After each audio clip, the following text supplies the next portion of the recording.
What's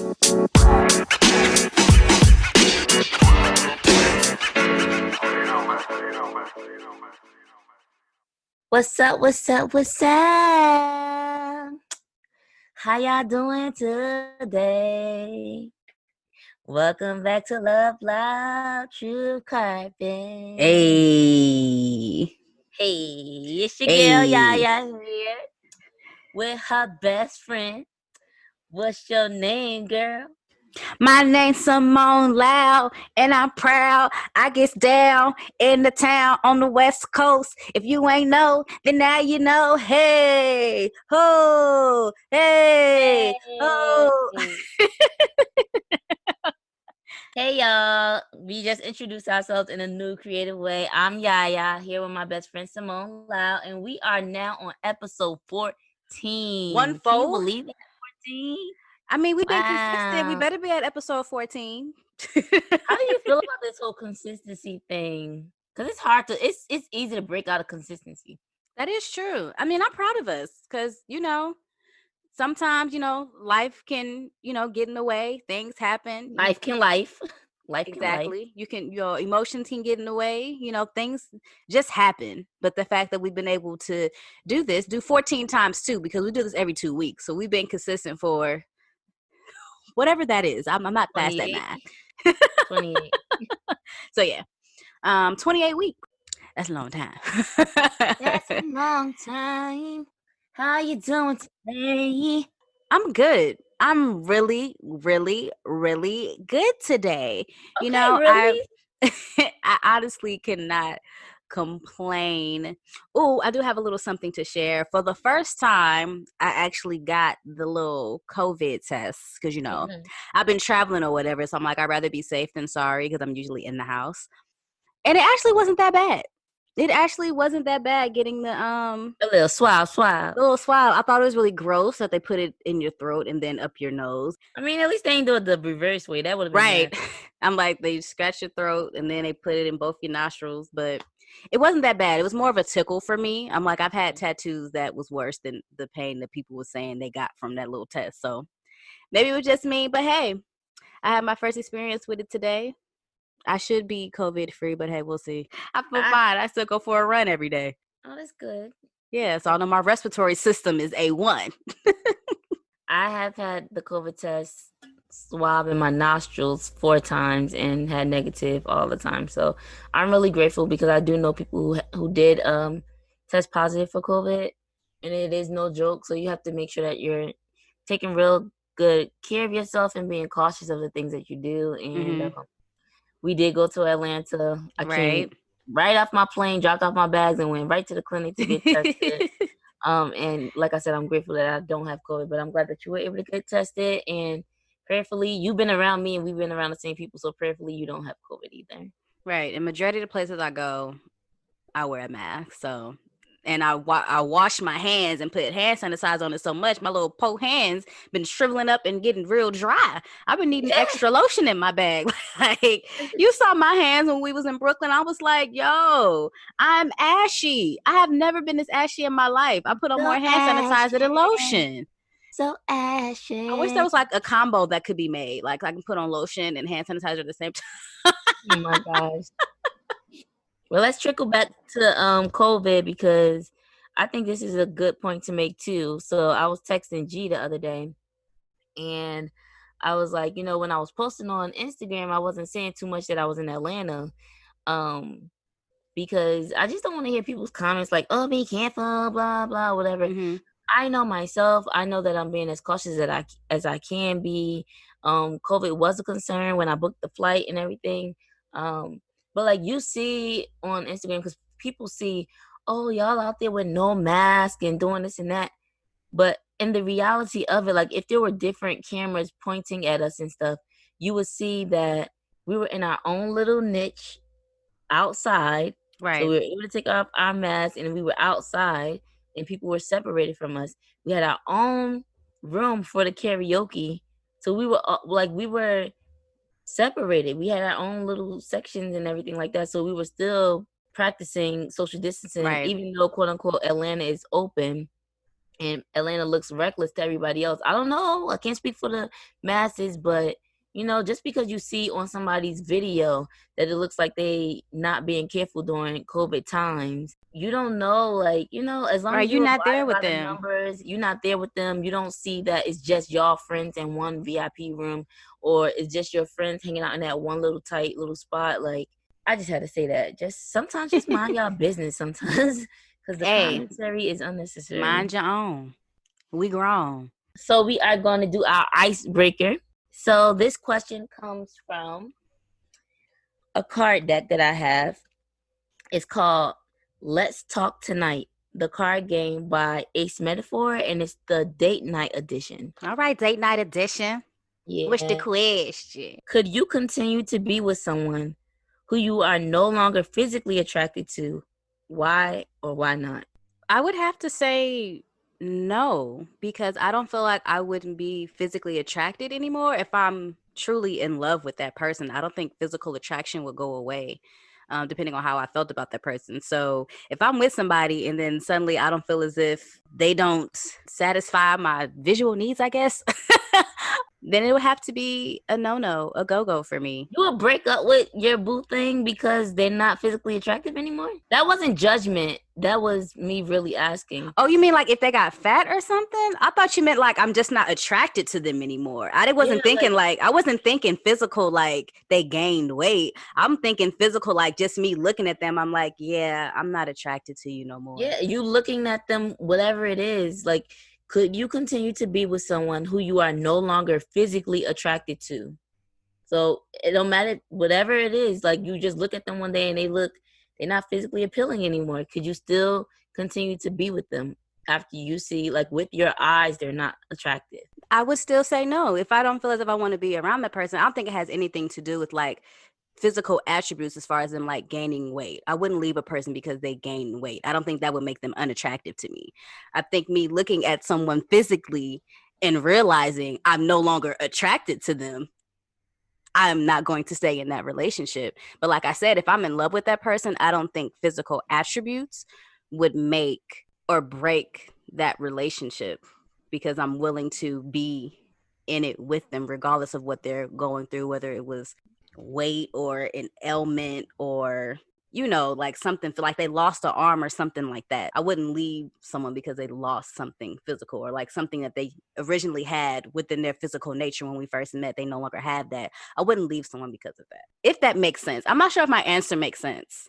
It does. Now I'm confused about my answer because I was gonna say no. I mean, sorry. Whoop, whoop, whoop, back up. Whoop, whoop. I was gonna say that I could continue to be with that person if I'm no longer physically attracted, sorry, to them. But I don't know. It's one of those you don't know until you're in a situation, because I was automatically thinking that they gained weight or lost too much weight or their teeth fell out or something of that matter that would make me, typical day-to-day things. But Right. if we went to sleep and I woke up and I just don't see you the same, like, Mm-hmm. you look exactly the same how we went to bed, and all of a sudden I'm just like, nah, you ain't for me physically. I don't know. I don't know if that's a tough question, putting it that way. That's why Dang. I say if I'm in love with them, there would be no question in regards to how I see them physically.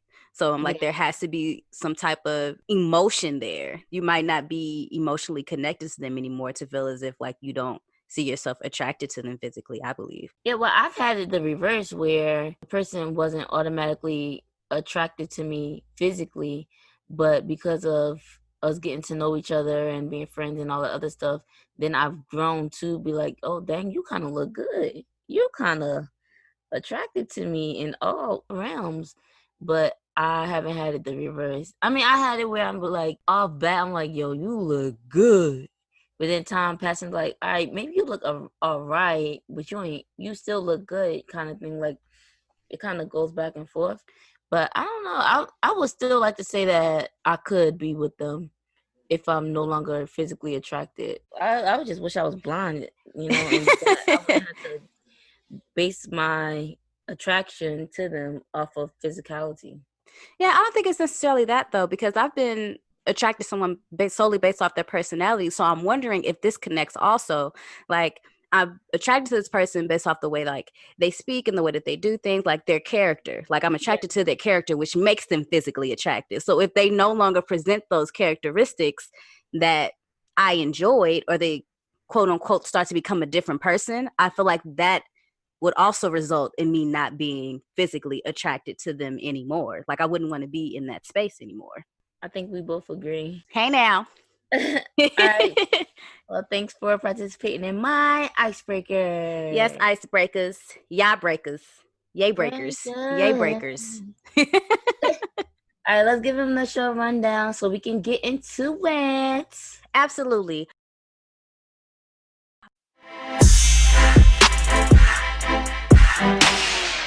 All right, y'all. As you know, this is episode 14 of Truth Carpet, and as always, we are starting with our dorm stories, and we will be discussing attending chapel service while at the illustrious Clark Atlanta University in the poetic Suite 223.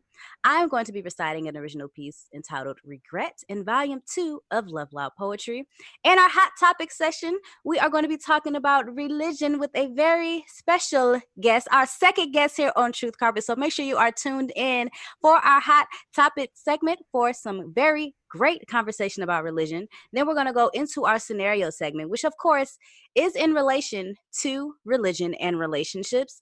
As always, stay tuned to the end for our announcements because there is always something for everyone. Plus, we have a very, very special announcement today that we're super excited to talk about.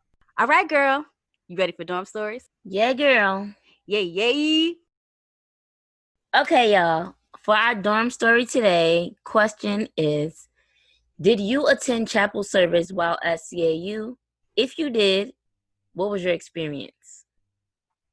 Yes, I did attend chapel service. And at some point I actually stopped going. I feel like majority of my time at chapel service was probably the first 2 years. And I did enjoy it for the most part, but I felt like for me, it got to a point where a lot of the sermons dealt with like being a college student or having to deal with tuition or like something on that level. Just from like my experience, like the ones that I was going to, it always had something to do with school. Like I know we were in school and the things that were related to school, especially in regards to making those payments, but it just started to be a little off to me. But they weren't all that way, but I feel like majority of them were. But what I did enjoy about chapel service, well, we actually never got to do it, but I wish we did. Remember when we made our praise dance? You don't remember? Freshman year, we were supposed to perform at chapel service and we made a praise dance. I can't remember the other girl's name right now, but we made a praise dance and we were supposed to perform it, but we ended up not being able to do it. We were supposed to go after the mimes. I can't believe you don't remember this. No, I don't remember. What? We were supposed to wear white, and you said that you would do it because you did praise dance back home, and we came together because I was the dancer and I did praise dance too. I can't believe you do not remember this experience of us creating a praise dance. We still did it, and you don't remember. No, I don't. I'm sorry. But I do remember the mimes. They were really good. I remember making up a step with you, but I don't remember the praise dance. That's crazy. I attended chapel service too. I wasn't like a dedicated chapel member. I didn't go every Sunday or every time they had something. I didn't attend. But I know I think I always went around homecoming, and when it was like when I knew that my cousin was going to be giving a sermon or doing something, or I knew that the moms were going to be dancing.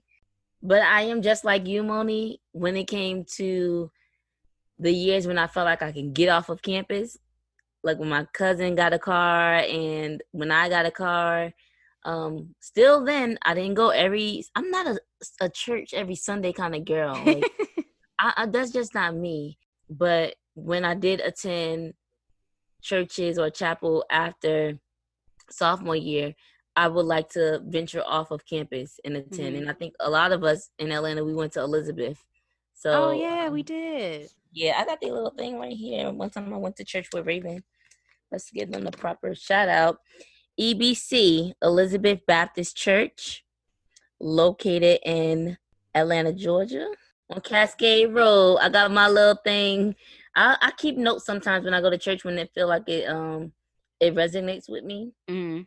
I keep notes, and this is on my little mini fridge in my bedroom. So yeah, I was one of the proud CAU members. A lot of AUC students went to that church. Yeah.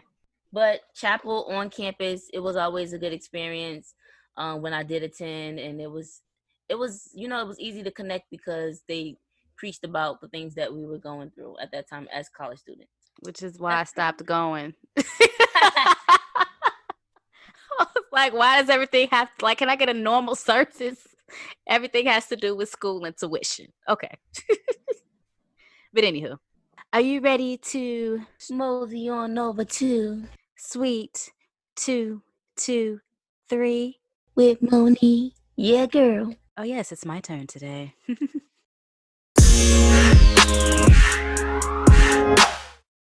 All right, y'all. In this segment of Sweet 223, I will be reciting Regret from Volume 2 of Love Loud Poetry, which can be found on page 18. Sometimes I get angry, say things I don't mean. A common distraction and extension to my true emotions, notions that I claim mean nothing, but how do we get here? It's unclear where it began, but your silence was loud before we got loud, neither of us proud of how it ended. Sometimes you get angry. Is it your fault or mine? Should we collectively accept how hard it is to express our minds? Frustration buried deep, irritation on the cusp, never knowing when enough is enough, too late to take it back what was already said. Sometimes we get angry, unsure to separate ourselves, a desperate revelation of our situation, but will it be enough to get through the night?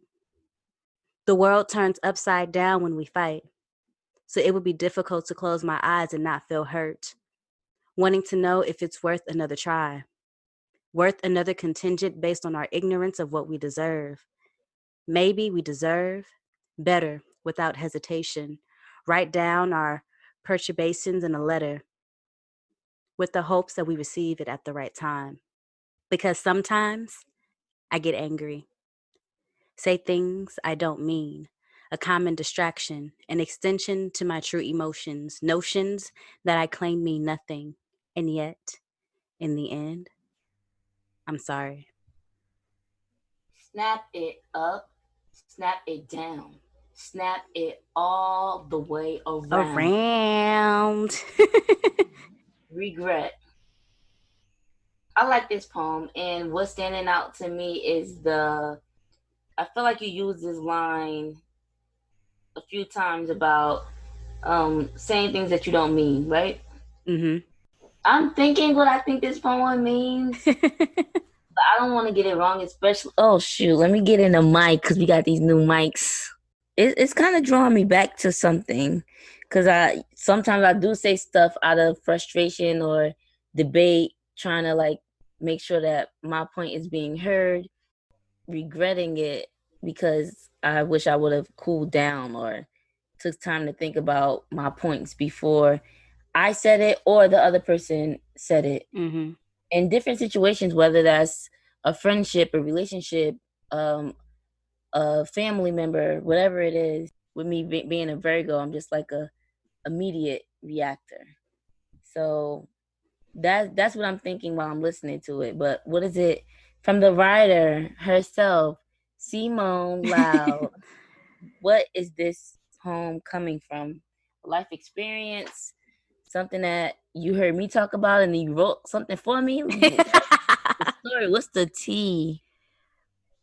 It's based on my own personal experience of being like in a relationship and allowing something to rile you up so much that, like how you said, you say stuff that you don't mean to say in that moment, but then it's too late to take it back. So now it sits and it festers, and now both of y'all upset when you should have taking the time to calm down before trying to come back together, because I've often had a bad habit of wanting somebody to talk to me when I want them to talk to me because I'm ready to talk about it. But over time, I had to learn that sometimes I have to step outside of myself and think about where the other person is coming from and how they may feel, and put my feelings to the side so that I'm not being combative with their emotions, if that makes sense. So I've learned to consider the other person's feelings before trying to plaster my own all over the place and maybe blowing something out of proportion and then turning something into a bigger ordeal than it needs to be. Because I've also found myself in those moments of having those riled up arguments or conversations where it shouldn't have turned into whatever it turned into be, when it could have been something so small turned into something so big. It could all be so simple. Exactly. But you rather make it hard. So yeah, just basing it off my personal relationship experience, and then also taking into consideration like times that I've been a little bit over my head in an argument or disagreement, and making that situation go farther than what it needed to. So understanding, which is why I started and ended it with me knowing that sometimes that I get angry, because sometimes it's not the other person. Sometimes it could be the other person. Sometimes it could be a combination of both. But I take responsibility for my actions. Yes, maturity. Maturity. I was just thinking about that the other day because a lot of times it's easier to point the finger at somebody else, like what they're doing wrong. But when pointing that finger, you got at least 3 coming back to you. Amen. And it's also easier for friends and people that love you dearly to point that finger at the other person too, just to coddle you and to help you feel better. But sometimes we need to take a step back, look in the mirror, and see what we're doing wrong as well. So absolutely, just to just allow some space and allow yourself some time to think clearly before you react is important as well. Before I react. yes. And yeah, thank you, ma'am. You are very welcome, Miss Simone Lalize, for sharing your Pontu Day with us. All right, girl. You ready for the next segment? Hot topics. Yes. That sounds good to me. That was wonderful. Oh my gosh. Yes, girl.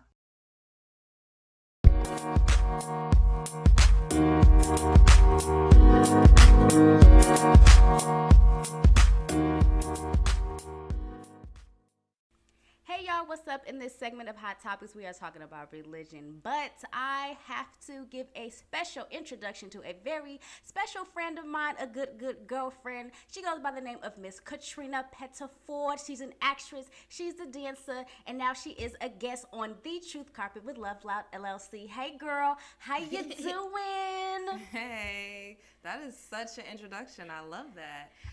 Hi, Monique. I'm happy to be here. I need to get that energy.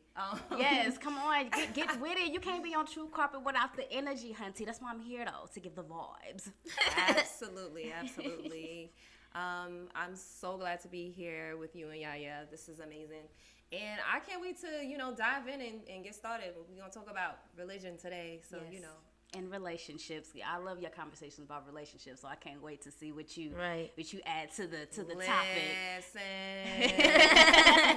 How much time we got? We shall see. All right, Yaya, you want to go ahead and let the people know what the first questione is? Yes, definitely. So welcome, Katrina, to the Truth Carpet. And this question or this topic came up because we actually had the pleasure of having lunch with Katrina. I think it was last month or 2 months ago. Yeah, and something like that. It came up. We were like, yo, this is definitely going to be a hot topic. So our first question: do you consider yourself to be religious or spiritual? That's a great question. I would say I consider myself to be spiritual. I believe more in spirituality than I do religion because I feel like religion is something that's based on a rule book or tradition, and it goes more so into just like a practice. I'm a Christian, so let's say that first and foremost. And you definitely, as a Christian, it's still about a practice, but it's less about keeping up with a set of rules than it is about the relationship. And I think that's the difference between spirituality and religion is the fact that religion speaks to the rules and, you know, all of the stuff that I would say kind of like pushes people away from spirituality and connecting with God. And spirituality is about the relationship and the connection with God. What do you talk to God every day? Is he a friend to you? You know what I mean? And for me, I speak to him every day. He's always a part of my day. At some point, I acknowledge him in the day. Even if, you know, I get clouded with a lot of things going on, before I close my eyes at night, I make sure I speak to him. I make sure I read my word. When I wake up in the morning, I thank him for opening my eyes. And that's what I feel like is the difference between the two. So I would definitely say spiritual. Okay. I would definitely have to say I'm a mix of both because I grew up as a Christian, going to church every Sunday, going to Sunday school, learning about the word. Amen. Hallelujah. Thank you, Jesus. All right. But as I got older, I started to realize there were some things about the church that I didn't truly understand, and I didn't feel as if it was a space that I felt comfortable anymore to a certain extent. So as I got older, I grew to more of a spiritual standpoint in regards to my views and how I just combine my thought concepts as far as like, yes, I believe in the Lord. I love gospel music. But at the same time, I feel like some of the Christian practices and some of the judgment of Christians based on the views of other people, I don't stand with. Like, just based off these rules that are in the Bible. So I'm like, if you truly love everybody, you can't judge people based off how they choose to live their life based off this strict concept that you live by in the Bible. So that is why I say it's just the combination of both. I do believe in a higher power. I do believe in praying, but I also believe in meditating, and I also believe in, you know, singing, you know, spiritual songs in order to keep me spiritually aligned. So I honestly feel like they can go hand in hand, at least nowadays, but I'm sure that there are a lot of people that will dub that as a Meaning like it has to be one or the other. Right. Exactly. Gotcha. Yeah. Yeah, I definitely was raised as a Christian woman, but my family consists of Christians and Muslims. So it was never, like when I grew up, I was never forced into the religion. But things like the activities that was going on at church, the choir, like my cousins going to church with me, all those things, like a family aspect of it, made it comfortable for me to sit into that religion. And then I remember when I was in, I think, 7th grade, or was it high school? I think it was 10th grade, actually, sorry. One of my history teachers taught us about religion, so we had to learn about Buddhism and everything. And the children, including me, were combative. We were like, this does not go along with what our parents teach us, X, Y, and Z. Like, we were combative. We did not want to learn about that stuff. But as an adult, I wish I would have paid more attention to that, because I do think it's important to learn about all the dimensions and everything, you know, that's going on, so then you can choose for yourself what quote-unquote umbrella or religion that you want to sit under. But I agree with Katrina that it's just an outline, you know, choosing which religion that you want to go under. It basically gives you a rubric or rules to follow and abide by. And from what I understand, I don't know about every religion, and I don't really know 100% all about my own, that, you know, the one that I quote unquote sit under. Right. But my understanding is that there are different prophets, but we believe in the same God. And with that ideology, that's what leads me to being more spiritual than anything, because I believe in a higher being. I understand that there were prophets, but who's to say that I'm wrong for praising Jesus and that you're wrong for praising Muhammad, or whatever way it goes? Or people that praise their ancestors. Like, I even go as far as that. Like, am I wrong for talking to my auntie and my grandma sometimes? Like, but I do know some, religions say you can only praise this one prophet, things like that. So that's why I take myself out of it. Like, if somebody asks me on the street if I'm Christian, I'll tell you, yeah. But as a friend or a family member, if you ever delve into that conversation with me, then I'll tell you no. Like, I'm spiritual. Right. That's how I define myself. See, the one thing that I don't understand about religion, though, like if it's all considered like as far as it being praising this higher power, why are there so many different denominations? If at the end of the day, like how do I want to say it? Like how people refer to the universe instead of referring to God. Isn't that all the same thing? It is the same thing, and I'm glad you said that because I had a conversation with a close friend about that as well, because I asked her, do you consider yourself to be Christian? And she said, I mean, if someone asked me if what religion do I identify with, then I would say Christianity. However, she said she just got accustomed to referring to God as the universe. So for me, I'm like, at the end of the day, if I am Christian and I worship and give all glory to God, I'm going to say God. And I don't feel like that should be offensive to anyone because it's how I live my life. You know what I mean? There are Muslims that they won't stop and not say Allah. They're going to say Allah. So her standpoint from it was she's just been in a lot of like diverse environments and stuff like that, and just trying to be sensitive to them and considerate of the fact that everybody does not even believe in God. So she just, would say, if she's talking about karma, for instance, and karma is part of like the Buddhist religion and Hindu religion or whatever. She said, if she's talking about karma, then she would say, oh, if the universe brings it back to you or something like that. Okay. You know what I mean? Like she would say that as opposed to, that's respectful. And it is, it is. But I mean, like, can I talk? Can I be real? Because I can't. Okay, the one thing I have a problem with, and you guys can tell me if you agree or disagree, but one thing I have a problem with, I feel like as a Christian, most times we are the ones that yield to other religions and try to be more respectful, so we're not as really outspoken or overbearing with what our belief system is, in the regard of, she said that she identifies as a Christian.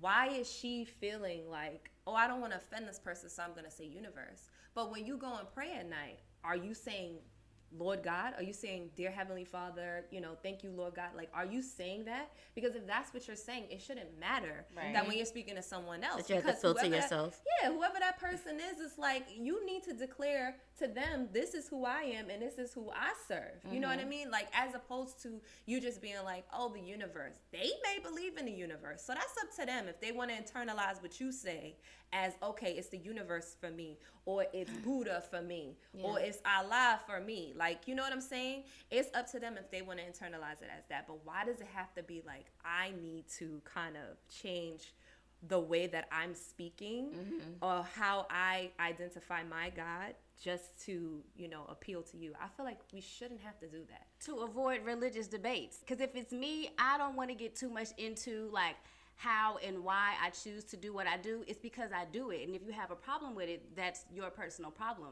I truly stray away from having to talk about religion in any form or fashion. Absolutely. I agree. I mean, I do for the most part, but I feel like that is the difference between being a spiritual Christian and a religious Christian, because the religious Christian is going to argue you down and try to make you feel like, no, this is the way it goes and that's and that. And I feel like, what is the true essence of Christianity? It's about love.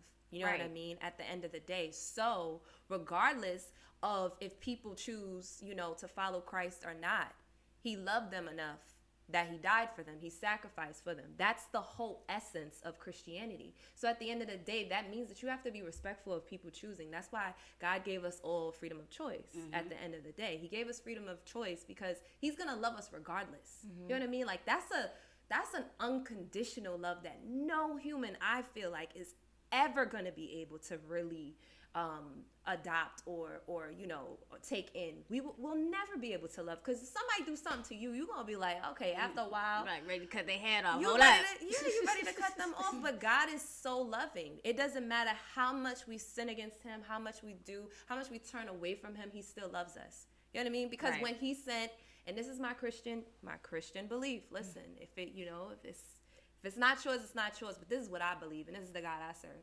I believe that God so loved the world so much that he gave his own begotten son to die for us so that we may have everlasting life.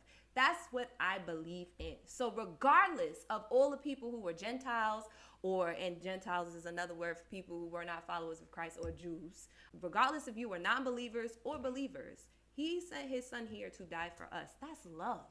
Mm-hmm. So I feel like people get away from the importance of it, or the actual significance, or the actual root of what Christianity is. And that's why, to your point, Simone, when you said when people, want to talk about somebody's lifestyle or whatever, it's not up to you to judge that. Mm-hmm. You know what I mean? Because we all got to answer to God. As a Christian, you ain't supposed to be judging me anyway. Well, exactly. And that's my point. And we all, it's not your right to judge. It's not, it's no one's right to judge. We all will be judged. And everybody's a sinner. We all were born from sin. Mm-hmm. There's only one person who walked the earth that is not of sin and died without sin, and that's Jesus Christ. Amen. Okay? And so therefore, you cannot sit back and say, because of the way a person lives their lifestyle, may not be your cup of tea, or may not be something that you subscribe to or support, is any less deserving of God's love or God's forgiveness than you are. You know what I mean? It's not your right. So I feel like at the end of the day, people should just focus more on that as opposed to like what anybody is actually saying. You know what I mean? I agree. Yeah, I think if that wasn't something that was actually going on, because I see it more so with Christians, both sides, like they're defending themselves, so they're shutting down to respect other people, or they're like chopping at people's necks. So I see both of them. So I think I just pull away from that just so I don't have to be in that, because love is love at the end of the day. What your religion is, as far as me, what your religion is, what your ethnicity is, all those things, love is love. Mm-hmm. So. Oh, yes, Kirk Franklin and God's Property, the family, they said it the best. It was love. Oh my God. Word that I'm comes not doing and this goes. with her right now. But few people really know. I wish I was recording her right now. What it means to really love somebody. Y'all not going to join in? Yes. No. And on that note, Kirk Franklin cut the check. Yes. For that free promotion. All right, so our next question. Do you think people with different religious backgrounds or spiritual views can be in a relationship? Whether that's monogamous or like a best friend kind of situation, do you think those things can tie? Yeah. I mean, piggybacking off of our last statement that we made, it's about love. I do feel like you can still coexist and you can still show love for each other regardless of what your belief system is. However, to that point, I will also say that if we're speaking about relationship and we're speaking about family, I feel like that's different. Now, when you say relationship, you mean intimate relationships and then family? Yeah. Okay. So, I mean, so what I'm specifically talking about is if you are dating or in a relationship, a committed relationship with the intent to start a family and build a family together. My belief on it is that you would need to be practicing the same belief system of some sort, even if it's one person that is Christian and very religious and going to church every day, and you have someone that's like, I get there on Mother's Day. You still gotta have a common ground of your belief system and your practices, because you're raising a family together. So you have kids, you know what I mean? And I say that, but then I'm looking at you who said that you came from a household where it was split between, Islam and Christian belief and religion. So I'm not saying that it's not possible. I just feel like it strengthens the foundation more if we're all on the same page of what our source is and where it's coming from and how we choose to practice those things. Because, you know, there's always going to be one person that's a little bit more disciplined than the other. You know what I mean? So like I say that to say that as long as I know that my significant other is Christian and believes, you know, is a believer in that regard, I'm straight. You know, I'm straight because I know that when we are raising our household together, that we're going to be on the same page as far as that's concerned, with the spirituality of it is concerned. The moral compass is the same. You know what I mean? Because then if it's not, then it's like, how I'm going to be teaching my son one thing and then my husband is teaching him a totally different thing. That really, that combats, you know, the other things. And I'm not saying that doesn't happen in any regular household where it's like mom will tell you to do one thing and dad tells you to do another. That happens, but when it goes against a moral compass, that's a harder thing to fix. You know what I mean? You can't really like yield but so much in that type of circumstance. Right. Like with any type of friendship, I don't feel like religion should keep two people from being friends. Like I feel like you can learn a lot from what another person has within their own lifestyle. And as far as being a friend, I feel like it would draw you closer opposed to like pulling you farther away and being able to learn something new every day about somebody that you consider yourself to be a friend with. It shouldn't be a matter of, well, you into this and I'm into this, so because you believe that, we can't be cool. Why not? Everybody has their own differences and thought patterns, and we don't have to agree. We can agree to disagree, and that can still be as regards to religious things as well, just like any other everyday things. As far as family, I agree. Like conversations need to be had in regards to how you would want to raise your children. I guess like in a mixed religion home, or whether or not you even are a religious type person.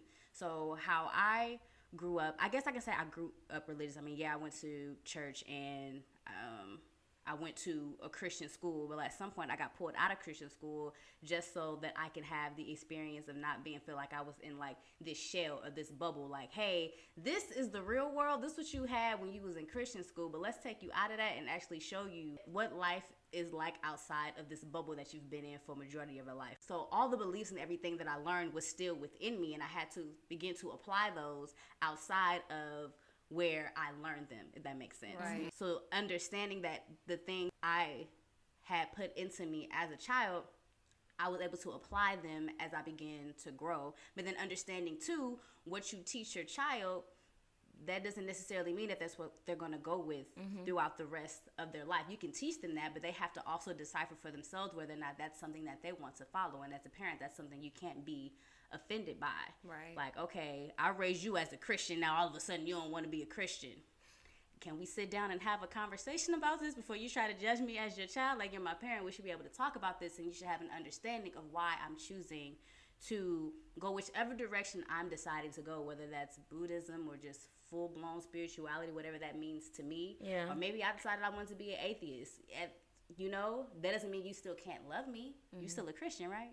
Exactly. And then you can have two parents who make up this quote unquote norm of having the same religious background and all that stuff, and they're raising up their kids to be Christian, but then it turns out exactly how you just said, Simone, which is that they leave you, and then all of a sudden they Satanists, or worst case scenario Satanists, or whatever other religion that they choose. So like I said earlier, I come from a family with Christian and Muslim background.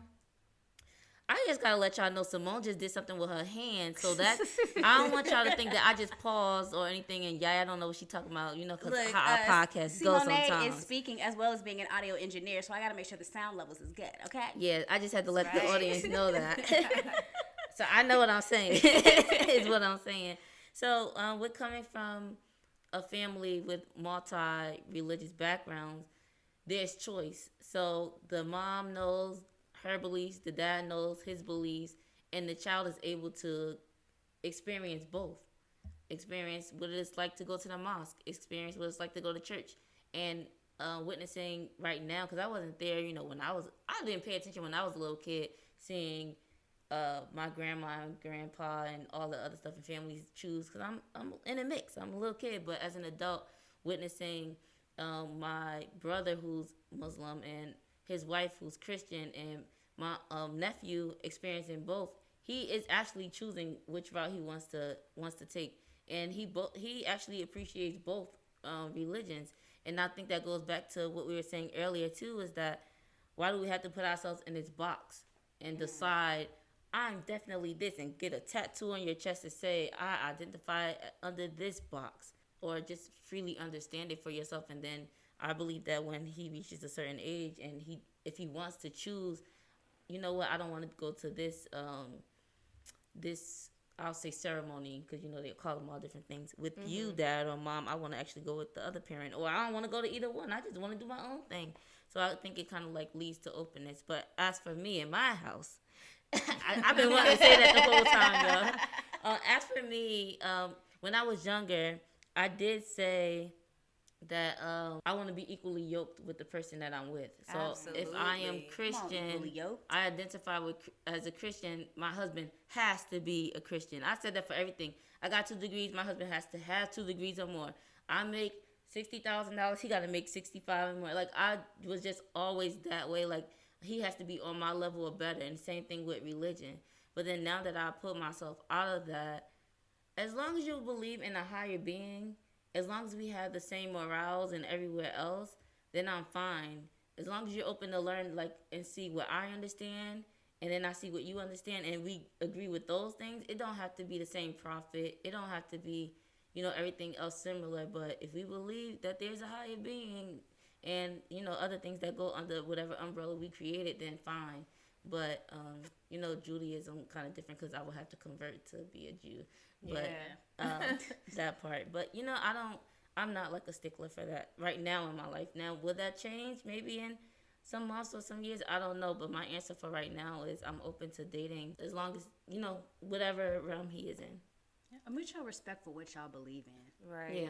He can't be a Satanist, though. Or atheist. You gotta believe something. You gotta believe in something. Believe in Yeah. something. But to that point, I just feel like I'm just gonna umbrella it under declaration. Declaration is important to me, only because I feel like that's what gives you the strength to fight off the enemy. You know what I'm saying? Like, if you don't stand for something, you'll fall for anything. Yeah. So you can't be in, and I'm a very black and white person. I've always been like a black and white person. Like, I can't, get jiggy with the shade of gray. Like, that's not my ministry at all. So it's just like, for me, I feel like, okay, if you say what it is, then you don't have to say what it isn't. You know what I'm saying? Then we already know what it isn't if you say what it is. Yeah. And it's like, if you are in a place of like, I kind of think that I'm Buddhist, but then, yeah, I'm a mess with Hindu over here today. You know what I'm saying? Then it's kind of like, that's when things get convoluted, and I feel like you leave areas for the enemy to come on and slip in and confuse you and really get, control. And I feel like that's more so the reason why I feel it should be declaration. Like, you need to declare, like, this is what I stand for, and I stand by for that reason. Because otherwise it's like, then what do you stand with if you don't say it? You know what I'm saying? All right. So how may your family react if you brought home someone of a different religious background? So we all said our families identify with Christian, and then mine add on Islam. If you were to bring someone else of a different background and say, hey, y'all, this my boo, Antoine, and he's of whatever religion, but it's not of theirs, how would your family react to your face? Yeah.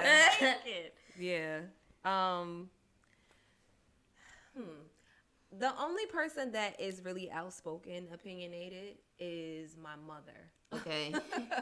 I feel like my dad is like, he may say something, but he not really gonna stress things as much. My mother is a worry bug. Okay. So for her, she's just like, things she doesn't understand, she's very critical of it. Whereas with my father, he's not so much that way. And I'm glad you said to your face, because my father would probably be the one that wouldn't say to my face how he really feels. Whereas my mother's gonna be like, well, what?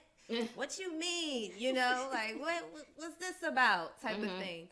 My father's not really that way. And my brother and sister, they're not as disciplined in religion or spirituality as I am. And I say religion or spirituality because my brother has never really declared a specific religion. My sister has. She identifies with Christianity, but again, she's not as disciplined as I am. So I don't feel like they would have any judgment on it. Like, I don't feel like they would pass judgment at all.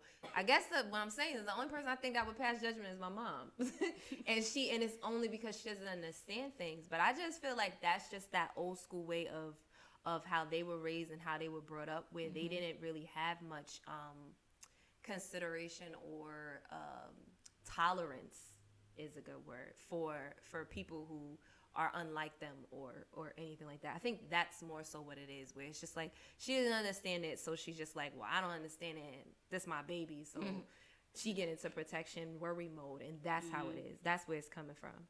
I don't know. Don't look at me. I don't know. Take your time. How they saying? I mean, it's an interesting question. I honestly feel like my family would just support it. As long as that person is like making me happy, they wouldn't necessarily judge them based off their religious background. Because at this point, they just wait for me to bring somebody through the door. I don't think they really care who. Anybody, Jesus. Anyone. Going once, going twice. Anybody, you sir, are you available? But yeah, I feel like my family would truly support me with any religious background of the guy that I decided to bring home. But I would definitely have a conversation, as we said before, with him, whatever that religious background may be, just to make sure that we are on the same page before I even decide, like, hey, time to meet mom and pop. You feel me? Absolutely. So yeah, I honestly feel like they would definitely they wouldn't have, I don't think they'd have a negative reaction. As far as I know, we've never had any religious debates in the home. So if I did bring somebody home that was not Christian or spiritually inclined, then I don't know what they would say, honestly. But hey, as long as he's making me happy, it should be okay. Yeah. Right. This is a conversation that I've had with my mom. Like, I would ask her, just random, how would you feel if I brought home a white guy? How would you feel if I dated someone older? Like, I ask these things to my mom, but right now my dad isn't, like, the dad figure in my life, and he hasn't been here for a while, so I don't know, and that really doesn't matter. Yeah, same over here, but as far as, I think if anybody reacts, it will be my aunt, and she's really close to my mom. But my mom, I think, same thing as Simone, as long as I'm happy, she's happy. As long as the guy's not disrespectful of me, putting his hands on me, things like that, it doesn't matter his racial ethnicity, it doesn't matter his religion, as long as he's, like she told me, as long as you're not in like a cult or like something negative, something like that, I'm fine. Because I had to have a discussion with her saying, like, I'm not sure if I'm Christian.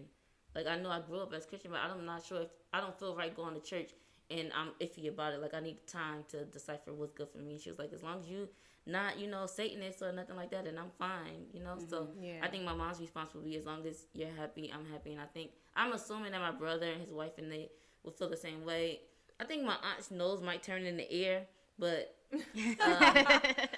but aside from that, she, everybody all around will be, as long as Yaya's happy, then we're good. Then same thing as Simone. I haven't introduced my family to anybody in a long time. I haven't had a boyfriend in a long time. So, and then even with that, like dating people, no one's ever met my family, because that's important to me. Like, unless I feel key that you're gonna be somebody that's in my life, well, you don't need to meet my family yet. And I think that's why it's important to have that kind of conversation in the beginning. So then if I do bring somebody home and they of a different religion, when my aunt pulled me to the side and asked me questions, I should be able to answer those questions and not have to say, hey, babe, my aunt just asked me X, Y, and Z. I don't know it. Like, no, I should be able to talk to her real quick. Right. I should be able to answer those things as your partner, as somebody who I'm comfortable with bringing around my family. Right. So that's my point. So yeah, I think my family would be cool. I like that answer. Thank you. Yeah. That's good to know. Because I don't know. Over here in my house, I feel like I know my mom. I know her. And she's going to love me regardless, but she is not shy. She's definitely not shy, and I feel like I get that from her completely. She will say what's on her She mind. get it from my mama. Yeah. Well, this is great. And it's great actually doing it in person. Yes. We tend to Yeah. do our things through the internet or whatever, because Simone and I are bi-coastal. Yeah. But we are actually in Brooklyn. Yeah. And it was great to have you here with us. Like I said, this sparked off of a conversation that we had in August, and I think this was good conversation, and I really enjoy that we all had kind of sort of different answers, because not everybody's the same. Exactly. Not everybody has the same backgrounds and belief. And like you said earlier, Katrina, like when people come around, you kind of just like shy away to try to make everybody else feel comfortable. And I'm glad that we did not shy away in this conversation and spoke from our truth and what we actually believe for ourselves. Yes. So that was really good. And I think the viewers, well, I said viewers, ain't no cameras. Listeners. You Ain't no always say cameras. viewers. You The- always say viewers. The listeners will appreciate it, because some of them may feel somewhat of what you said or I said, and then like, oh, thank you, she said something that I feel more comfortable. Yeah. So don't be afraid, listeners, to speak up for yourself. That doesn't mean that you have to have a debate or argument. We didn't have a debate or argument. We have our own perspectives, and we can respect that. So this was great conversation. Yes, Yeah. and before we let you go, you Before gotta we let the people know. Oh, you like that? Before we let go. Hey, Beyonce. Give the people your socials. Let them know where they can find you, Katrina. Yes, my social media, Instagram, Dime Divatrina. That's DIMEDIVATRINA. Yes. Dime Divatrina. Dime Divatrina, y'all. Make sure y'all follow her on the gram. Thank you so much for joining us today. Of course. I mean, it's been a minute since I've really been able to hang out with Simone. Simone, you are one of my closest friends, and I had moved out to LA with well, she's not from LA, she's from the Bay. I was living in LA at the time when Simone was living in LA. We got really super close there. And then I just met Yaya, and that's Simone's best friend. So it's been really good, vibing with both of you guys and, talking. And I feel like it just ultimately, like, we need to have more conversations like this with people within our age group, because there's so many different pressures that we have that are just unspoken that we don't speak about. Like, you kind of touched on something yourself, and when you said, and Yaya co-signed when you said, if I bring anybody through the door, you know what I'm saying? Like, us in our age group right now, it's kind of like, okay, families like, what you gonna do? Where's the ring? Where's the baby? Type of thing. You know what I'm saying? And I feel like that's something that we don't really discuss, amongst each other.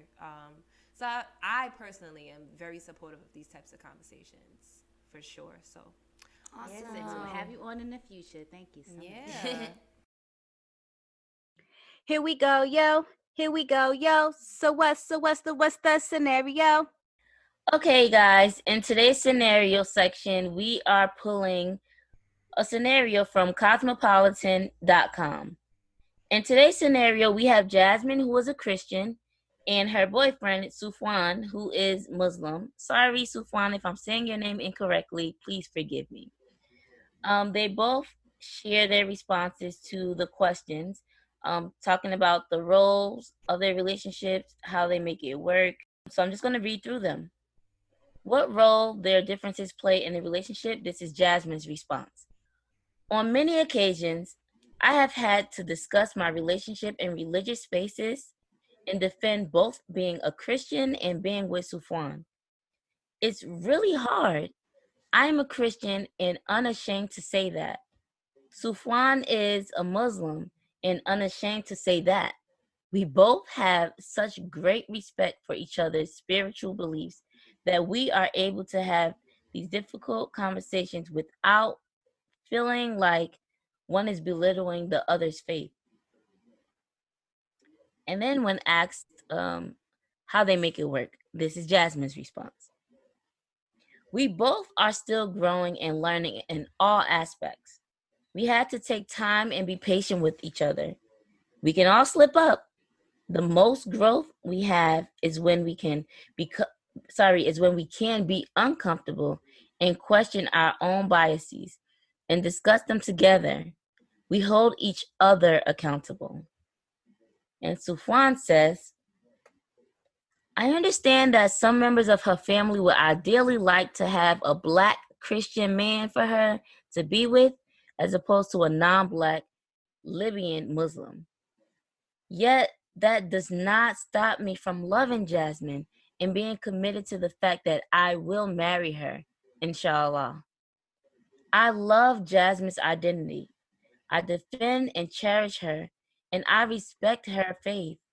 We never tried to change each other's identities, and that's one way to begin to understand the cultural differences.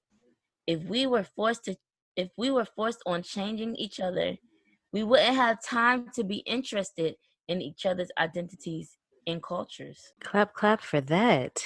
What do you think? I really like the fact that despite them being a part of two different religions, that they are taking the time to grow and learn the aspects of each. What I really liked is what Sufwan said, which was he defends her and he loves her. So despite the fact that, you know, her family may expect her to bring a Black Christian man home, that doesn't matter to him. He will still walk, you know, into her family's home proud to be with her. And same for when she walks into his family's home and protect her in regards to what his family may or may not feel about her. And I feel like that's important when it comes to religious differences. Just how we said before, like you have to have these conversations. So the fact that they're even open and still respect one another based on their differences, that's amazing. Yeah, I agree wholeheartedly. I think it's what he said at the end was the major factor of caring about the person and being with that person. Like, let me read it specifically.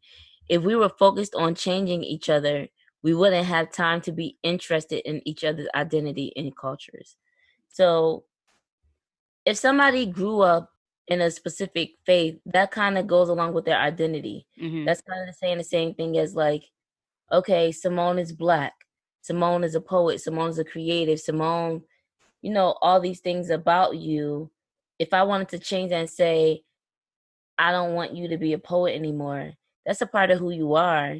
And that's a part of what makes that attracted me to you. I feel like I'm giving a little dummy response right now. It's not dumb. I mean, that's a part of who that person is. And if you're focused on so much of what your family has to say or trying to change that religious aspect, then a lot of what you appreciate about that person and love about that person can kind of get lost because you're putting a bigger focus on something that didn't draw you into that person.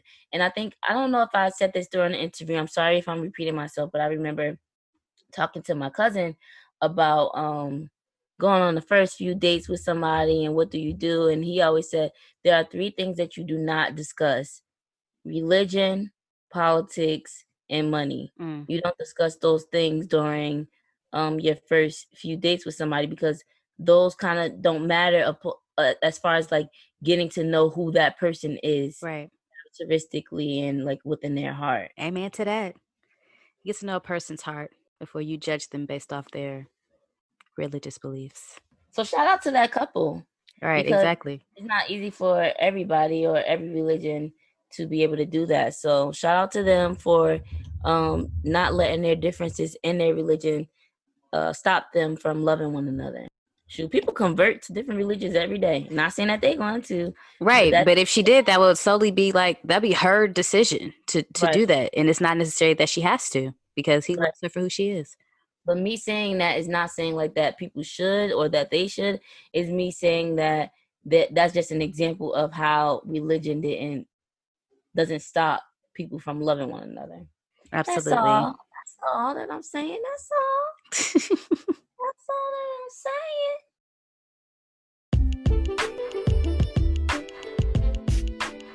I think Moni's about to come to us with a little jingle or whatever.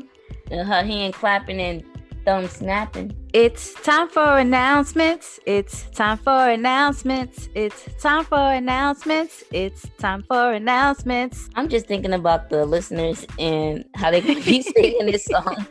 Like, you know, when you listen to something over and over again, it just gets stuck in your head. They're going to be singing the song along with you. I hope so. It's copywritten now. It's mine. So we are jumping into our announcements. Our first announcement, November question of the month. Wow, we are in November. Girl, are you ready to be cooking up Thanksgiving dinners and all that stuff? Oh my gosh. I am actually. Because it's about that time of the year. So we want to ask you, despite COVID-19, what are you thankful for in the year of 2020 and why? We talk about loss so much on social media. We hear it on the radio. But what, despite all of the stuff that we went through this year, what are you thankful for? There has to be something that's a positive side to everything. So just, if you need to think deep, think deep. Like the fact that you are still here is something to be thankful for. That doesn't have to be your answer. But just saying, if you can't think of anything, you are still here on this earth. And that alone is something to be thankful for. We're happy you're here. You're listening to us. I have a song on my heart. What's the song? It feels good. Yeah. It feels good. Really feels good to you, baby. Let me hear it. Baby. All right, now saying that part, it makes me think, is that probably about sex? Let me not talk about that song. Woo, child. All right, next announcement. As always, some of you may have forgotten, this may be your first time listening. Please make sure you subscribe to our YouTube channel, LOVELOUDD. Hit the subscribe button, and then after you do that, make sure you hit the notification bell so you never miss out on any of our content that is up on our page. Videos about our blogs that are up on our website, our question of the month answers, and so much more. You know what? We probably should add some poetry-ish things, But as of now, what's there is for y'all. We also have, if you want to listen via YouTube, we have our podcast episodes as well. Especially the ones when we started on IG. If you want to see back when we first started Truth Carpet, it wasn't podcast form. We were on IG and then downloading it to YouTube. Okay. Yeah, I was in my car yesterday, listening back to episode 1. I wanted to hear we talked about ghosting and resurrection and all that stuff. It was a good episode. Yeah, we started off great. So if you want to hear those original episodes of True Carpet, all you got to do is head over to our YouTube channel. And last but not least, because this is great. Can I get a drum roll, please? We have a new item on the website, y'all. Yeah, go ahead and tell them. A new item on the website. A new item on the website. Perfect for this fall into winter weather. Yeah, let them know what it is. They want to know. Let them know what's on the website. We have Love Loud hoodies. Oh, yes. Bro, they are so comfortable, bro. I ain't even lying. It's so soft. So soft. It's so warm. It feels so good. So good. My mom put it out her suitcase because she ordered it to her. It was at her house. She put it out her suitcase. I said, okay, this is cute. But when I put it on, honey, it felt like LOVEE affection. I was like, oh, okay.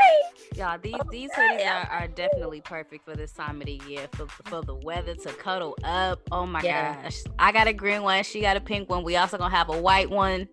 Yeah, I'm excited. So excited. I've been wanting to post a picture, but I'm gonna hold on tight. I'm right. Hold on tight until the time's right. Yeah, definitely excited about these. If I hear any of my songs on somebody else's song mainstream, I will come back. Thank God this is recorded, and I will get my coins. Coinage. All right, y'all. This is the end of episode 14. Woo, baby. Super, super, super excited. Oh my gosh. Can't wait for the next episode because I feel like that one's going to be a really, really good one as well. But we've been having some really good topics so far.